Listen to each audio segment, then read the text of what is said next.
Today on The Spillover, we're going to try something a little bit different. My co-host, Rebecca Patterson, is away traveling. Instead, I'm here with Martin Wolf, the chief economics commentator from the Financial Times, and I think it's fair to say one of the preeminent commentators of our era.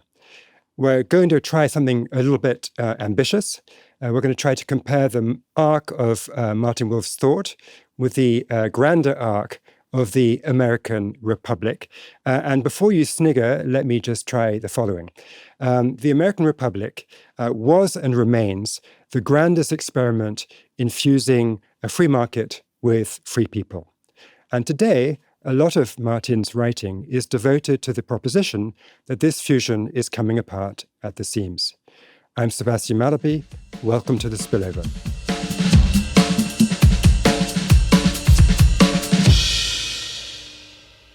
Martin, thank you for being with me. It's a pleasure. So there are many ways we could take this conversation. I think back over my professional career, whether it's the rise of globalization, the period of non-inflationary growth, the great financial crisis, the euro crisis, how we navigated COVID, and all these episodes. You were writing about it. You're one of the great guides to how to think about it. But I want at least to attempt to live up to the conceit which I advertised at the top. We're both British, let's admit that first. We both sound British, but we've both spent a lot of our professional lives thinking about the US. You lived in the US for some time? I lived here for 10 years. 10 years, okay. I lived here for 18. I raised my kids here. Two of them are firmly American and have stayed here. And even though I moved back to London in 2014, I've been here just about every month since then. It's not really about, though, how long one spends in the country. It's more what strikes me is that the American experiment features so centrally in your thinking.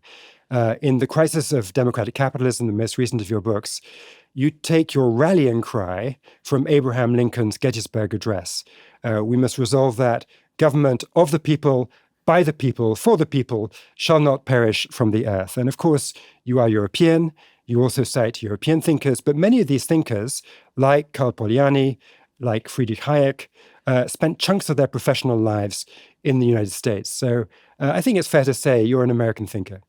Well, I think that isn't right. Okay. But except that in some sense we all are, if we're Western at all, because the US experiment and its extraordinary success, politically, but we have to be clear, also economically, it is such a vast power and has been a dominant power for so long, has shaped our world, and therefore it shaped the way we think about the world. We couldn't avoid it. So many of the institutions we are familiar with since the Second World War, for example, were created by the Americans. The way of thinking about the world was their way of thinking. It was very different from the British way of thinking. We can discuss that. Much more institutionalized, for example. So I would say we are part of the American world, but it is important to remember that the American world itself, as developed in the 17th, 18th, and 19th centuries, was part of the European world. They were profoundly influenced, for instance, by Locke, John Locke, Sure. And other great European and particularly British thinkers. Okay. So with that as a preface, I'd like to explore maybe one first tension between your own thinking and how one might conceive of the American experiment.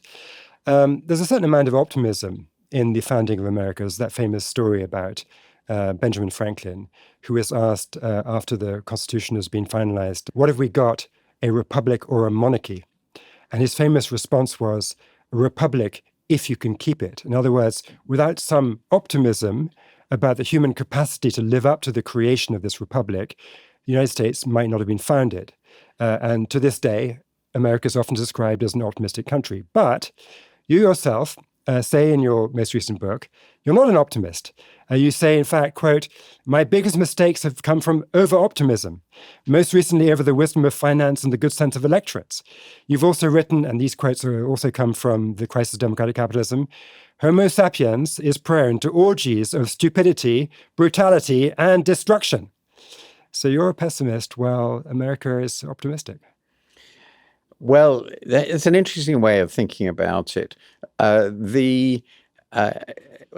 separate this out. First of all, the description I gave there of what the human history is like is not only not inaccurate, because anyone who knows anything about just what happened in the 20th century knows that. And also, as I've said, I think in that book, in the preface, it's sort of personal, since that in my case, of course, there are plenty of Americans for whom that's true too, many refugees. But in my case, my parents were refugees from Hitler. They managed to get out from, in my mother's case, the Netherlands, in my father's case, Austria, in time. But they had very large extended families. These people did not get out, and they were massacred down to everybody except one young woman. So, and that was part of what Timothy Snyder calls the Bloodlands phenomenon, but actually that radiates across the whole of Europe. So I say I exist because my mother's father and my father were pessimists, or as I will put it, realists, and they realized that things could absolutely go to hell, and they did immensely. And of course, America played an immense role, one would say the decisive role, in saving us from it. But I was just thinking about your idea that the Americans are optimists, and I'm thinking of particularly the founding fathers.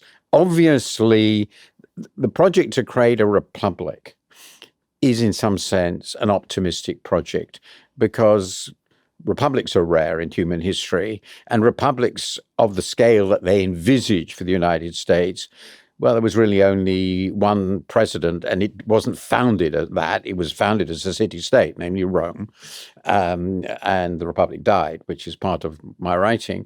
So they knew they were doing something extraordinary. And it came out of the fact that they decided that the rule by an arbitrary despot, King George III, our King George III, was intolerable. And they set out to create a state which liberated them from that. And that, of course, immediately demanded this creation of political institutions of all kinds, which would manage the problem of having effective power without being consumed by it, which in some sense is the core of political philosophy. But if you look at them, particularly Madison, they were pretty worried about this stuff. They were worried about the tyranny of the majority. They were also worried, very, very clear, if you look at the Federalist paper on the Electoral College and the presidency. Yes, you needed an energetic executive. This is Hamilton. But it could get too energetic, and you needed the right people. And you couldn't be sure you would get the right people. In other words, they were very aware that this was quite fragile. And of course, at the beginning, and this is where Lincoln diverged from them, they didn't really, the founding fathers, the center of gravity of the founding fathers clearly wasn't democratic. They found, once they created the republic, that it had a dynamic of its own towards enlarging the suffrage, but they always knew there might be problems with that. So I would say Lincoln is a product of the republic and a believer in the republic, and I believe in his vision, but it wasn't the only vision. And some of it was quite defensive, conservative, and concerned about what they created. And I think that wonderful quote from that brilliant man, genius, Benjamin Franklin, about, well, maybe it's not going to work. It's a great ambition. That also gets this sense of, well, we've done something really brave. Maybe we were being too brave. Yeah, so it's an optimism, but sort of a guarded and skeptical. It's a rather realistic. I mean, one of the reasons I think the Republic has done so well is that its institutions were created on the assumption, very clear, the separation of powers and all the rest of it, that nobody could be really trusted. Okay, but it's done well so far. But you're also right, and I think this is a quote from your book, our modern capitalist dynamics may finally have overwhelmed the institutional dams the founders built to hold back tribalism. So you're suggesting that the equilibrium designed by all those people you were just quoting, Madison and so forth, all very well for 250 years, but don't bet on the next few. Well, there's always a tension. And I put it more in a broader context. And I think the founding fathers were very clear about this, that you set up an institutional dynamic which was about constraining power and legitimizing. That's essentially the political problem of a Republican government. But there's a possibility of the mad passions of crowds. There's a possibility of cynical demagogues. They were very educated. They would have known what Plato wrote about exactly that. They would have been aware of the dangers of corruption, and they would have been aware of the possible emergence of a tyrant, because the history that they knew about was not only George III, but also very much the Civil War in England, in which it ended up with the English very properly executing their king. So they were very realistic about this. And I think, by and large, it's worked very well, because the balance of power, the balance of forces between the various social elements, regions, were contained within a set of values, a set of principles, of which Lincoln was a great exemplar, which were in sufficient balance to keep it. And it's not just about institutions, in my view. And I feel, when I look at America today, it's not quite clear people remember that. I mean, when you talk about the range and the geography, the diversity of the people, I mean, that brings up something else I wanted to ask you about. Because clearly, at the beginning, at the founding, there was a very narrow definition of who was a citizen, and that was properly expanded. And then it's been expanded further by, the melting pot phenomenon, the immigration, and so forth. And so as this diversity has deepened and grown, there's a case which you seem to be at least open to, that it's just becomes too much, that it becomes something that is hard to pull off. You write, humans naturally separate people into those who belong to their tribe and outsiders. They slaughter the latter gleefully. They have always done so. Yes, I took this perspective very much from a very famous book by Jared Diamond, Guns, Germs and Steel, in which he had this sentence, I'm sure I'm mistranslating, but he basically said, when you say mistranslated, it's quite funny, because it was quite a dense book he wrote. Yeah. Well, this was it's a very dense book. Well, actually, I read much denser. It's a rather nice book. But anyway, what he said was, he was talking about genocide, and he was saying that's something we do, and he gave quite a lot of examples. So I don't think one can be a Jew, moderately intelligent, and know anything about history not to realize that things can get very, very dark. But if you take your starting point, and this is where it all gets very interesting, when the US was created, the suffrage was incredibly narrow. Just a few percent of the population were actually voters, because there were obviously only men, and there was a property franchise which was really quite narrow, as there was in Britain at the time, everywhere, and of course slaves, obviously. So it was a really narrow republic, and quite a number of the republics that are very famous, Athenian democracy, were also pretty narrow. And the point I make in my book is that in the late 19th and early 20th century, though Lincoln talked about this, and of course the abolition of slavery was a big step in that direction, but it's actually only in the early part of the 20th century, so 100 years ago, that for the first time in the history of the world, we started getting a lot of states in which every adult was a voter. Universal suffrage democracy was a revolution. Now, it is absolutely clear that if you told Jefferson and Madison and Hamilton that's where this would end up, they would have surely immediately said, that's mad. Yeah. All British thinkers at that time would have thought the same way, and they were very similar. So it is important to remember that the United States, as it evolved to the democracy I talk about, which is way beyond just an ordinary republic, as important distinction, was not where they expected to end up. And I think part of the tension that has emerged is that when you start giving the suffrage to everybody, that's more complications because of ethnic diversity, partly to do with slavery, partly to do with immigration. But part of it is, my God, those people have the vote too? well, then you start getting some really pretty big tensions. And we are, I think, part of what we're seeing now is that. Right, right. And the experiment, seemed to be held together, I don't know, into the global financial crisis or some inflection point like that. I would say they had several crises. But okay, the late 19th century, the robber baron period was a crisis for the system, and the reaction was the demand for antitrust and all the rest was a demand for democratic response to the emergence of an enormously powerful plutocracy. Then, of course, the Great Depression was a huge crisis, and as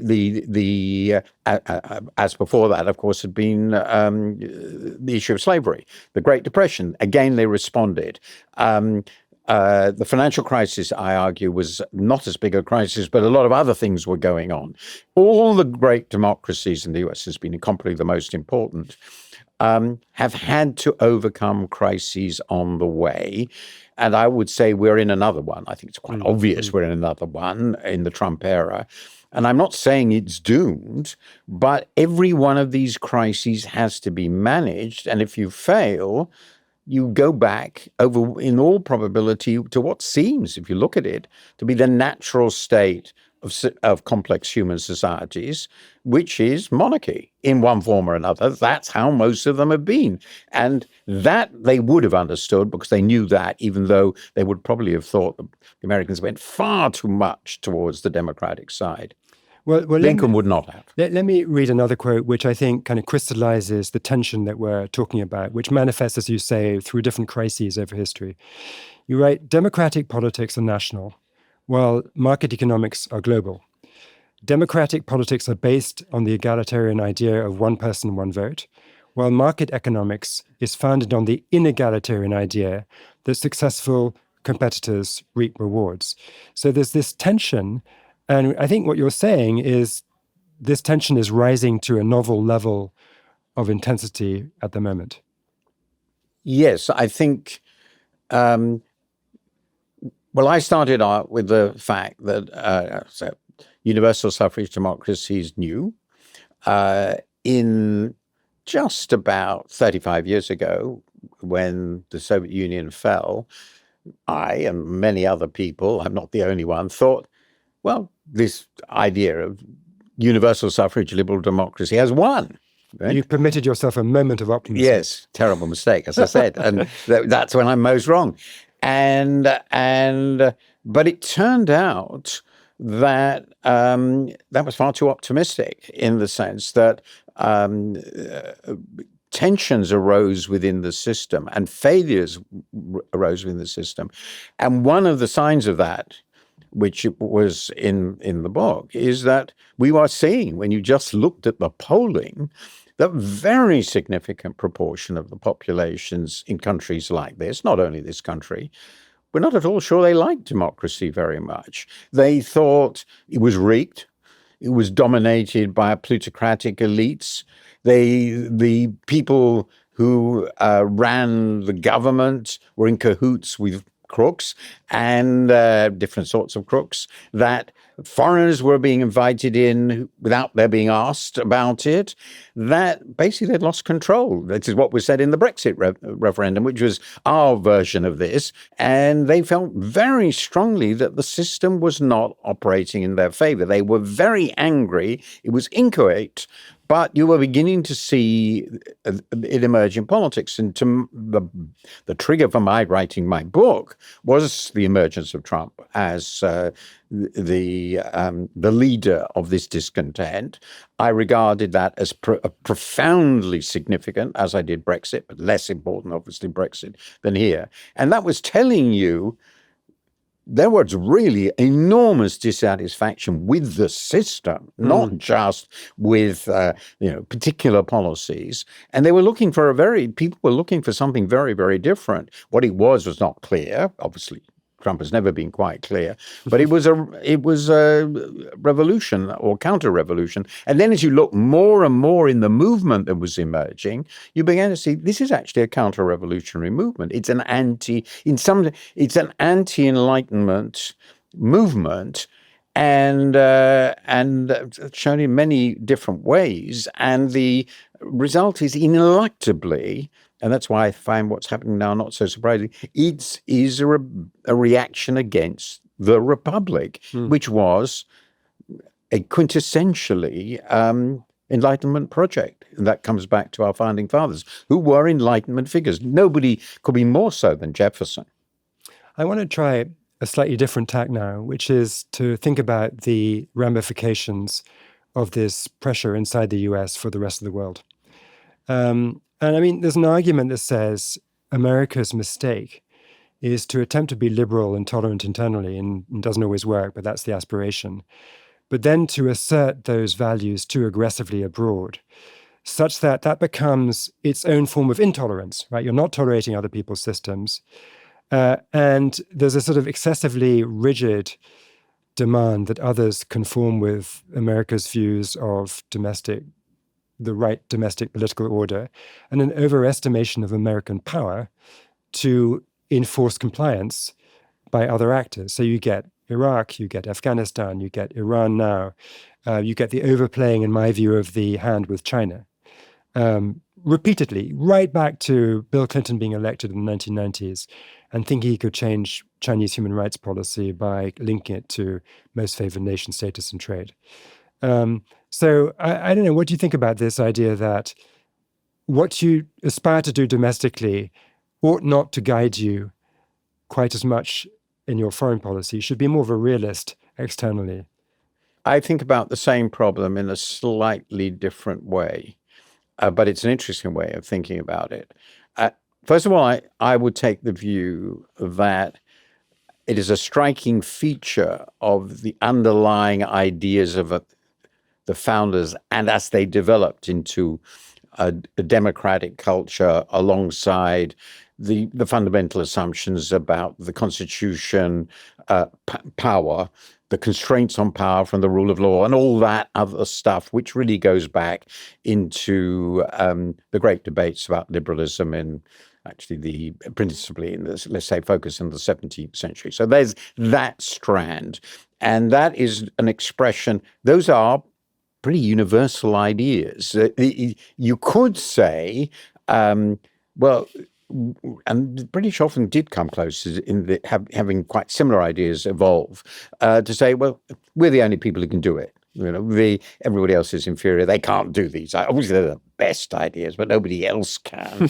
But then when you open up your country, as they consciously decided to do, as you pointed out, to immigrants from all over the world, they were sort of saying, anybody can be an American, which is like saying anybody can share these values and ideas. And that's what we're trying to do domestically. I mean, it is a very important point about the United States history, which is part of the reaction we're now seeing is against that, that actually it's this idea, it's not just for Anglo-Saxons, it's for anybody who accepts them. And that was one of the great attractions.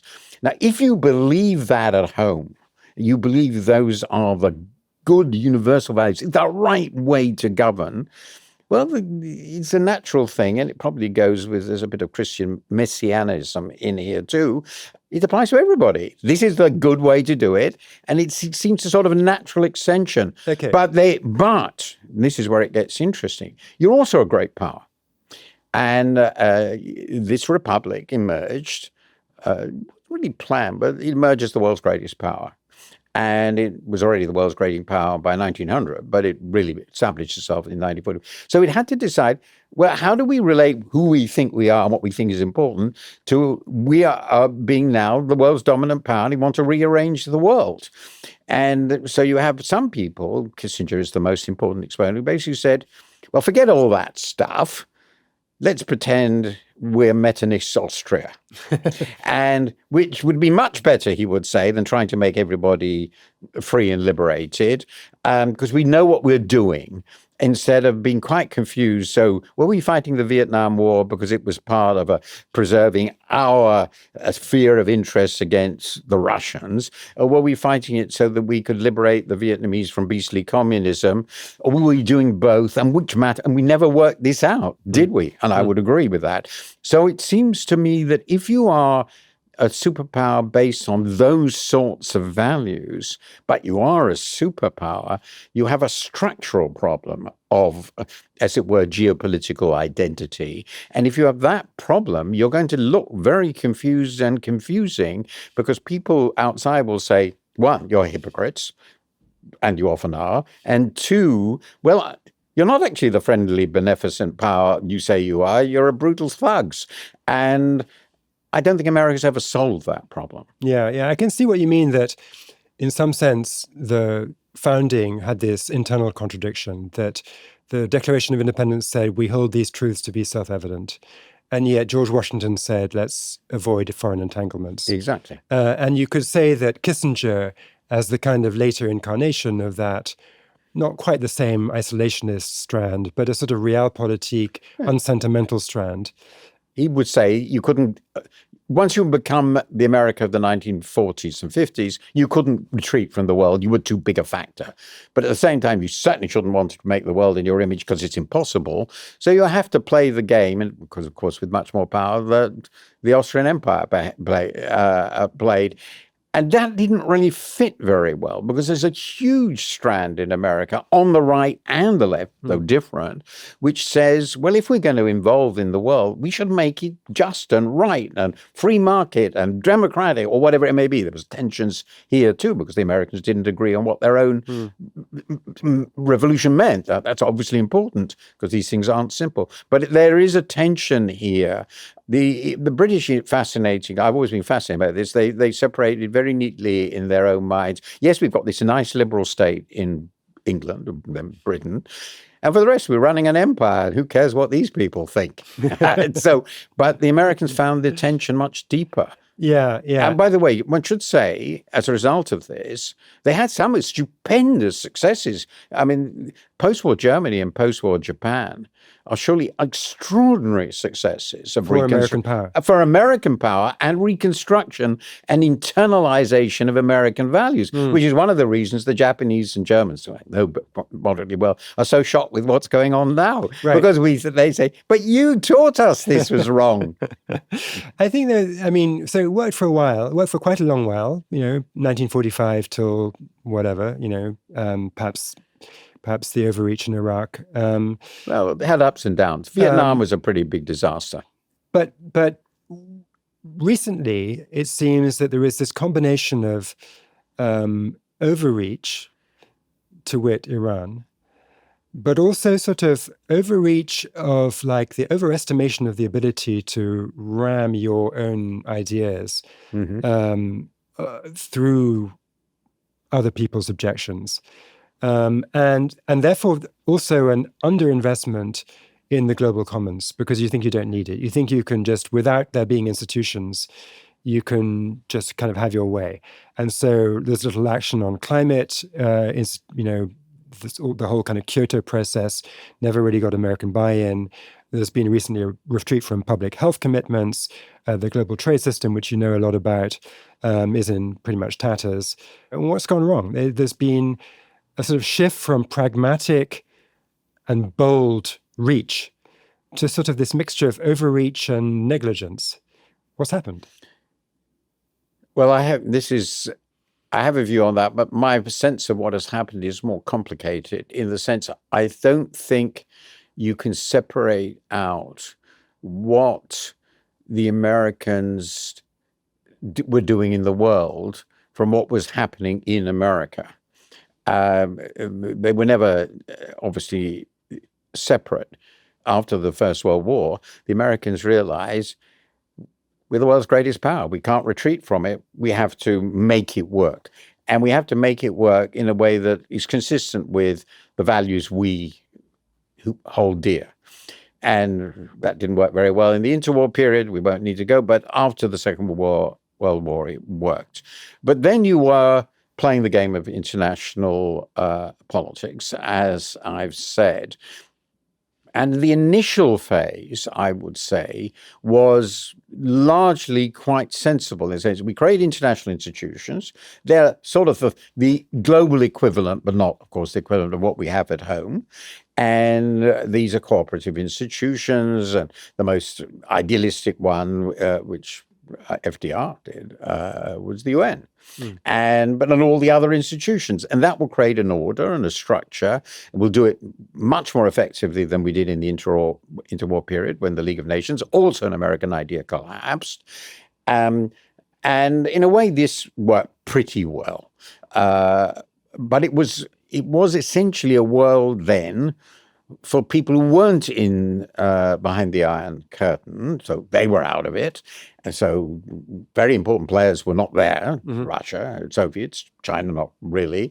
And then there were the very, very poor, weak developing countries. So they basically, when they said this was a cooperative international, it was them and their allies. Their allies were really pretty subordinate. So it was a nice, cozy way to run the world, but it didn't challenge them too much. And now, they still made some pretty big mistakes. Vietnam was obviously, I still think, probably the biggest one. But you could see it fitted together. They had some problems with their allies. That's what happened in the 70s when the Nixon shock, famously, would sort them out. But it was clear that in the end, they were running it, and they could balance this idealism against pragmatism without too many problems. But then the world changed. As a result, in some sense, of their success, relative power shifted because of China, above all, the rise of China, which they had welcomed idealistically, but also to balance the Soviet Union. The Soviet Union collapsed, so suddenly another set of countries were in the system.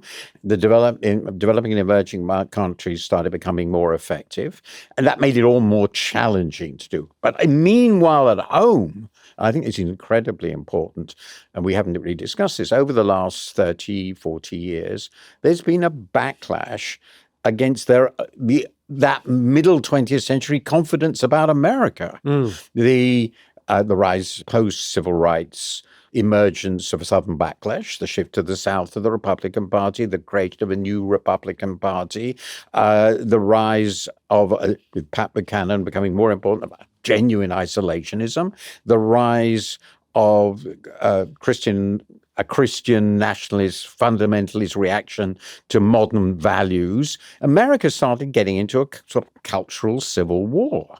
I think that's very obvious in my lifetime. Since I've lived here in the 70s and now, it's a very different country. It's pretty obvious.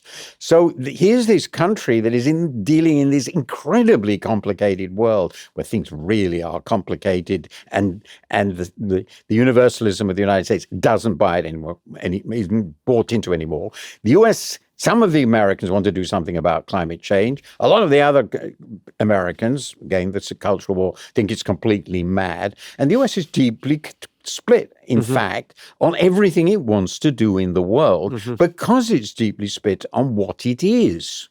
And that seems to me the core point. The U.S. at the moment is engaged in, so far, thank God, I've got this in something I wrote, a peaceful but very real sort of cultural civil war. That sort of state can't have a clear view of what it's doing in the world, and the world has become more difficult to control. So that creates two dimensions interconnected, in my view, of a genuine domestic and international crisis which can't be separated because they're actually two sides of one thing. Which goes back slightly to our discussion about what happens when you broaden the vision of who's the citizen, what the republic is, and so forth. But I want to get to...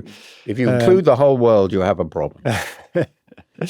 So let's talk about how technology affects both the American experiment and your own thinking. So in your book, The Crisis of Democratic Capitalism, you cite the Russian economist Sergei Guriev, along with the American political scientist Daniel Treisman, who write about spin dictatorships. So these are different from pure dictatorships. The spin dictatorships use the new media landscape to divide and rule their citizens.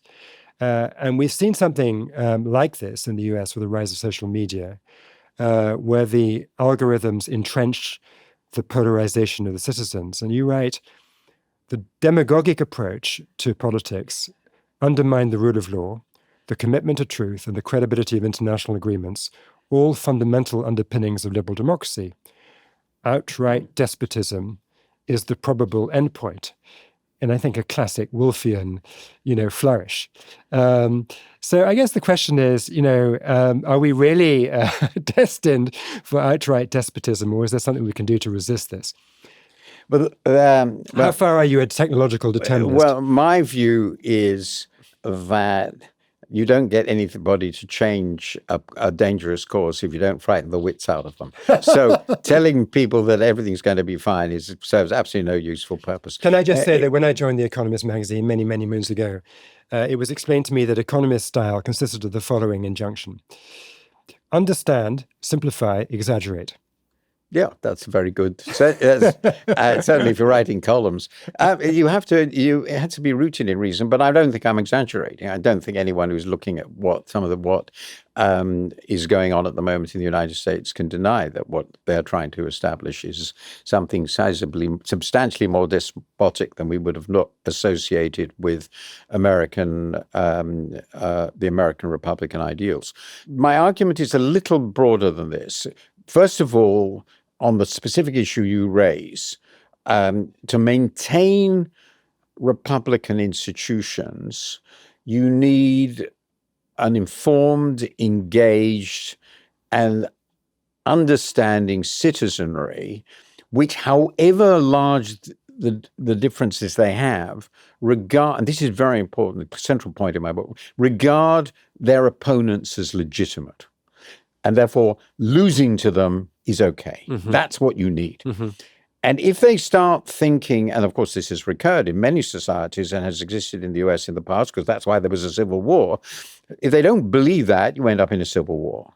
And the alternative to ending up in a civil war, or possibly the consequence of, is a despotism. Mm. You just remove people's political rights to solve the tensions in the system. Now, my concern, therefore, with these technologies is they were they were removing the platforms on the basis of which a common set of facts about the world and some common set of values and some sense, well, all these people who disagree with me are still Americans. They're part of me. Those things seem to have been radically eroded, and they have been eroded because that's a very, very profitable business model. And so if you think about how media have changed and what the dominant media are, they are designed to be dividing rather than uniting. Now, in a complex, by now multicultural, multi-ethnic, gigantic society, if the dominant means of communication, something without which democracy is impossible, obviously any democratic system rests on how information is processed in the system. It doesn't matter so much in an autocracy. And if the media are built around exaggerating difference and making communication very hard, then it's going to become very, very difficult to run a democracy. And what will happen then is the two sides will basically take the view that every election is existential. If the other side wins, it's the end of the world. And once that happens, you aren't that far from a civil war. And people then who win will think they are duty-bound to make it difficult for the other side to win next time. And the people who lose might try to deny. The people who lose might say, and might choose to steal the election. And the people who win might make sure that the people to whom they might lose aren't going to be able to stand effectively. In other words, democracy goes. And democracy is a civilized civil war. But once it gets really uncivilized, and we see this all over the world at the moment. I mean, the retreat of liberal democracy, of which the United States was sort of a leader, is dramatic if you look at the standard figures. 7% of humanity, according to VDEM, one of these famous surveys, 7% of humanity lives in liberal democracies now. And this is just 7%. Just 7%. And this is well below, it's I think about a third of what it was just 20 years ago. Wow. And that's because of partly what's And by the way, happening here. there we're talking about the polarizing effects of social media algorithms, but there's also the There's question other of technological issues going on. artificial intelligence, Yeah, right? of course. Which is sort of you can view it as a centralizing way of organizing information. A few AI labs will be putting out their version of truth. They'll have an oracle each. And it's very different to the printing press, which was the animating media technology of the American Revolution, right? Where different people could print their pamphlets, and there was no centralization. And so True. perhaps that's also something we need to grapple with. I don't know. I've been grappling myself in a completely ignorant way with what AI might mean. It's obviously, and you've written a huge book on it, and somebody we both know, and you obviously know really, really well, whom I enormously respect. But we are grappling with this. Of course, what they're centralizing is, and it's a very strange thing to do, a remarkable thing to do, is everything that's ever been written. So it's not that we get away from writing. We're still based on writing, but it's in some way homogenized, brought together by these very complicated programs. And we don't know really how that works. Now, I understand, and I have my interactions with these things, and of course they answer me the way I expect to be answered. I don't know how they do, and presumably people try to manage their interactions, and the AI bots in turn interact. We're just talking about chat bots here, in ways that feedback what they want to hear. But the Socratic idea, which I think is an essential part of democracy, is truth emerges from debate. And the debate comes from people presenting very different views, which you then have to work out yourself what you believe. And you have enough common Is that going to ground. work with these AI systems? The point is, we have marched into a new information world. So first social media, then this. And I think we really don't know what the implications will be.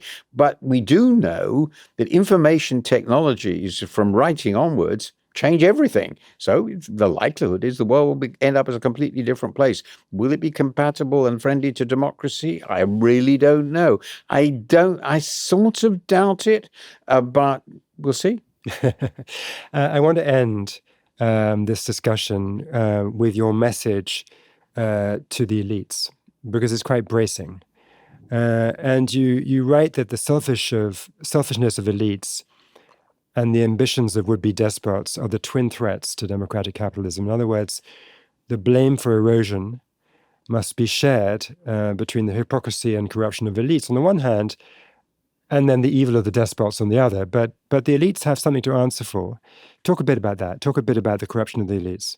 Well, there are so many dimensions of this, but I suppose the big point is that two different things. First, things happened in our societies economically, which had very profound negative social effects on large parts of our society. The most obvious is deindustrialization. That's a pretty visible one, which is only to a small extent, though very significant extent, linked with trade. And basically, people didn't care. You mean elites didn't care? Elites didn't care. And at the same time, we encouraged from the 70s onwards a vision of what corporate capitalism was about. It's pretty different from the vision after the Second World War, after the Great Depression, that essentially, famously, the job was to maximize the value of the company to the shareholders. And if disposing of workers and doing clever financial engineering did that, that was fine. Absolutely, that was proper and appropriate. To my shame, I wasn't concerned enough about this. But I have come to first of all, some of this didn't work very well. Secondly, part of it led to a monstrous financial crisis, which is very visible, and the deindustrialization I talked about. But the more important point is it made it easy for people to believe that these were hostile elites. And the same thing happened, and this is what's so interesting about it. I think the same thing happened with what Thomas Piketty, of all people, calls the Brahmin elite, which is the people who run the newspapers, the universities, the humanities, and so forth, who took to the view basically that any of the people that were our citizens who were affected by all these massive social changes were all racist and misogynist, which no doubt some were, and should be repudiated as not valid part of the community. Even though they were perhaps the patriots, the ones who went to the army, the people who went fought to the war. But so the point I'm making is, if the elites agree on one thing, that ordinary people are to be despised and exploited, which I think is what they felt, and if these ordinary people then turn around and say, we want what Plato called a protector who will look after us against this, somebody who looks strong enough to protect us from these awful ruling elites who look down on us for different reasons and exploit us, well, we're going to find somebody tough, and you get a strong man. Well, and so my thesis is, and it's very much in Roman thinking, if you don't have elites that feel a deep connection with and responsibility to and respect for ordinary people, your democracy will die. Well, I'm going to wrap up with one last quote from your book.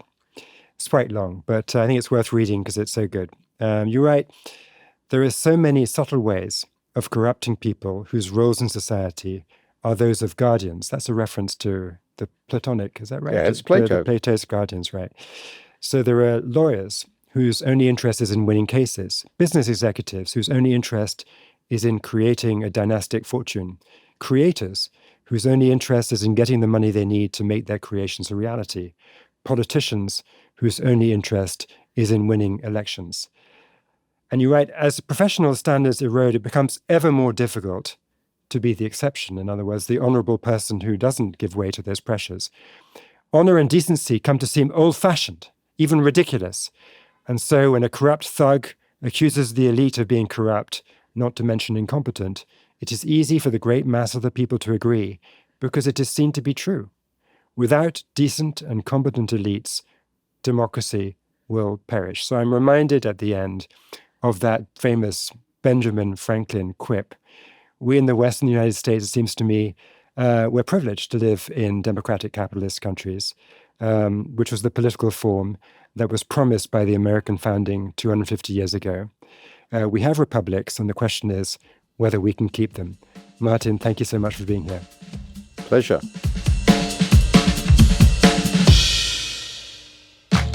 Want to stay up to date on the latest episode of The Spillover? Sign up to receive an email alert when new episodes drop at cfr.org/newsletters, or click on the link in the show notes. If you have an idea or just want to chat with us, email podcasts@cfr.org. Be sure to include The Spillover in the subject line.